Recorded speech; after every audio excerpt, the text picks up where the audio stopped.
নমস্কাৰ আপোনালোকক স্বাগতম জনাইছোঁ আজিৰ ভিডিঅ'টোলৈ। আজিৰ ভিডিঅ'টোত আপোনালোকৰ বাবে লৈছে এটা অতি গুৰুত্বপূৰ্ণ বিষয়। বিশেষকৈ আজিৰ ভিডিঅ'টোত DLED সম্বন্ধীয় কেইটামান অতি গুৰুত্বপূৰ্ণ কথা আলোচনা কৰিম। ইতিমধ্যে DLEDৰ যি অনলাইন কাউন্সেলিং সেয়া হৈ গৈছে আৰু অনলাইন কাউন্সেলিঙৰ ৰিজাল্ট দিছে। এতিয়া বহুতে সুধি আছে যে অনলাইন কাউন্সেলিঙৰ যিটো ৰিজাল্ট ফাৰ্ষ্ট ৰাউণ্ডৰ ৰিজাল্টটো কেনেকৈ চাম। ফাৰ্ষ্ট ৰাউণ্ডৰ ৰিজাল্টটো আপোনালোকে কেনেকৈ চাব সেইটো জানিবলৈ হ'লে আপোনালোকে SCERT পেটৰ যিটো ৱেবছাইট সেই ৱেবছাইটটো চেক কৰিব। ৱেবছাইটটো চেক কৰাৰ পিছত ওপৰতে থাকিব ফাৰ্ষ্ট ৰাউণ্ড ৰিজাল্ট লাইভ নাও। ইয়াত ক্লিক কৰিব, ক্লিক হেয়াৰ টু চেক। তাত ক্লিক কৰাৰ পিছত আপোনালোকৰ যিটো মোবাইল নম্বৰ আৰু যিটো ডেট অফ বাৰ্থটো দি পেলাই আপোনালোকে লগ ইন কৰিব। লগ ইন কৰাৰ পিছত আপোনালোকৰ যিখন ইণ্ডিভিজুৱেল ৰেংক লিষ্টখন তাত দেখাব। তাৰপিছত তাতে আপোনালোকৰ থাকিব আপোনালোকে ছিট পাইছেনে নাই পোৱা, আপোনালোকে এলটমেণ্ট পাইছেনে নাই পোৱা সেইখিনি তাতে থাকিব। তাৰ মতে আপোনালোকে যিটো এডমিশ্যন ডেট দিব আৰু যিটো এলটমেণ্ট ইনষ্টিটিউশ্যন দিব সেই এলটমেণ্ট ইনষ্টিটিউটত গৈ পেলাই আপোনালোকে ফিজিকেল এডমিশ্যনৰ প্ৰচেছখিনি আগবঢ়াব লাগিব।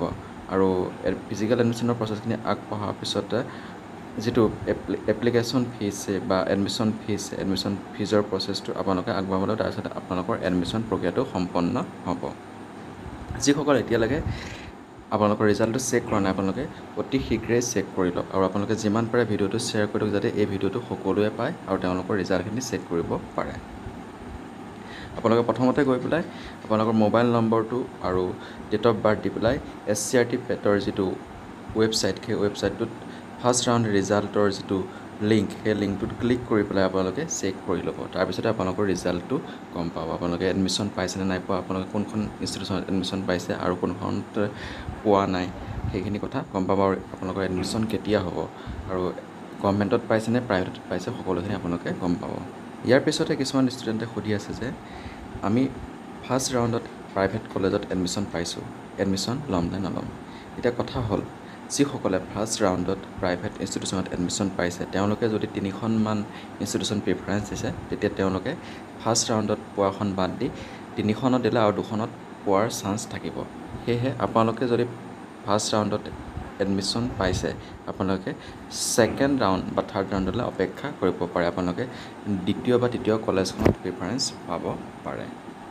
ইয়াৰ উপৰিও কিছুমান ষ্টুডেণ্টে সুধি আছে যে প্ৰাইভেট ইনষ্টিটিউশ্যনত এডমিশ্যন ফিজ কিমান আৰু গভৰ্ণমেণ্ট ইনষ্টিটিউশ্যনত এডমিশ্যন ফিজ কিমান। প্ৰাইভেট ইনষ্টিটিউশ্যনত এডমিশ্যন ফিজটো 25,000ৰ পৰা 35,000 পৰ্যন্ত হয় আৰু গভৰ্ণমেণ্ট ইনষ্টিটিউশ্যনত এডমিশ্যন ফিজটো 1,000ৰ পৰা 3,000 পৰ্যন্ত হয়। এইটোৱে ক'ব বিচাৰিম আপোনালোকে যদি সঁচাকৈ DLED পঢ়িব বিচাৰে, যদি আপোনালোকে DLED পঢ়িম বুলি ভাবিছে আপোনালোকে প্ৰাইভেটেই হওক বা গভৰ্ণমেণ্ট ইনষ্টিটিউশ্যনতে হওক যদি আপোনালোকে ছিটটো পায় আপোনালোকে পঢ়ি দিব।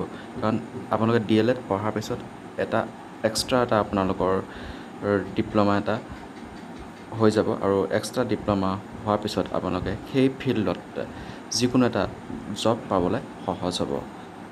কিয়নো সেইটো ক্ষেত্ৰত আপোনালোকৰ যথেষ্টখিনি নলেজ হ'ব আৰু যথেষ্টখিনি নলেজ হোৱাৰ পিছত আপোনালোকে অনায়াসে এটা জব পাবলৈ সক্ষম হ'ব, লগতে আপোনালোকৰ প্ৰিয় যিটো চাকৰি সেই চাকৰিটো পাবলৈও সক্ষম হ'ব। এয়াই আছিলে আজিৰ ভিডিঅ'টোৰ কিছু কথা।